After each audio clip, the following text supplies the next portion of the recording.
This is a message I've been waiting for the last couple of months. It began with Prime Minister Bennett's speech in the UN, where he said centrifuges cannot be stopped by words alone, a very important line. But here we see it really unpacked by Foreign Minister Lapid, and saying unequivocally that that Israel cannot coexist with an Iranian threshold capacity. Threshold capacity meaning the ability to create a bomb within a matter of weeks or even a matter of days. Now, perhaps America can exist with the threshold capacity in Iran, but Israel cannot. Every time we go to war against Hezbollah or Hamas, the Iranians would threaten to make a nuclear weapon, so we'd have that nuclear weapon pressed to our forehead. So that's an untenable position for the state of Israel. And Yair Lapid has gone on record, just incontrovertibly saying Israel will not let Iran get that threshold capacity. It's an extremely important message.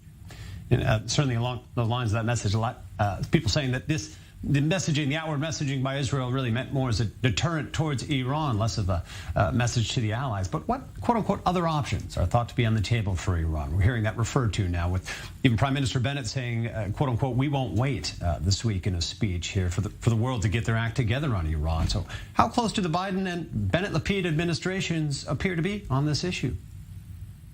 Well, they appear to be in terms of their sort of optics and their comments. But if you read down a little bit, you'll see that the Biden administration is not repeating the oft said threat of the Obama administration, that all options are on the table, including a military option. They're not saying a military option is on the table.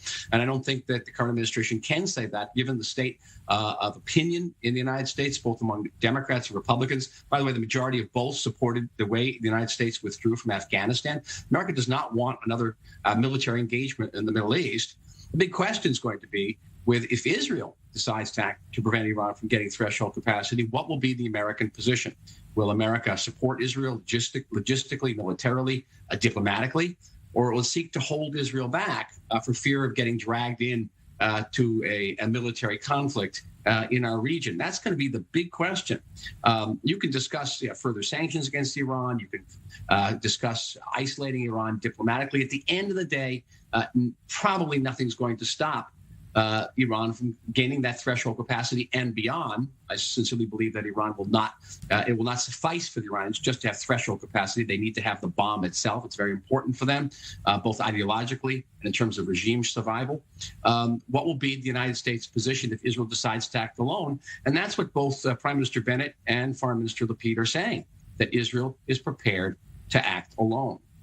And another issue here, we see Iran really pushed by the Israelis, obviously, but the Palestinian issue seems to be being pushed perhaps even more by the U.S. administration. Does the U.S. expect action or progress at this point between Israel and the Palestinians? We've also seen them pushing a list of reforms, sort of demands at Abbas as well, and the Palestinian Authority.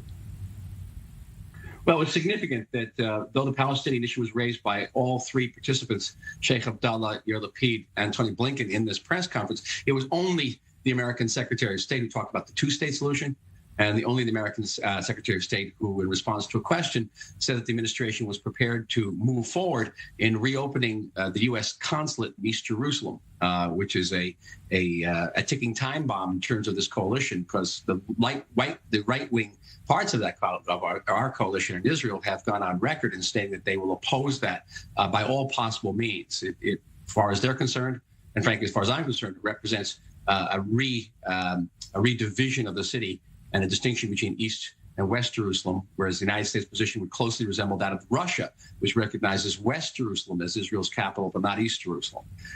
So the right-wing parts of our coalition government here in Israel will seek to block this. I don't know how forcefully the Biden administration is going to push this, but we recently had a visit from some high-ranking Democratic senators in this country who are not really progressive, but they also said that the administration is going to have to move on reopening that consulate. So it's become sort of a flagship issue for the Democratic Party. And I don't know how long the Biden administration can resist pressure that's coming from the party within the Congress to reopen that consulate. It's going to precipitate a coalition crisis here, and certainly an opening for the opposition to attack the government for not acting more forcibly to stop the reopening of that consulate. But from that, you see all three participants in this discussion were interested in moving ahead to improve at least the Palestinian quality of life, Palestinian freedom of movement. I did not hear anybody say that they're ready to mount a new major peace initiative like the John Kerry initiative, various initiatives under both the Clinton and Bush administrations. I don't see any willingness to do that right now. They probably realize that there's no really Palestinian leadership that's capable of acting as a partner. But there is that willingness.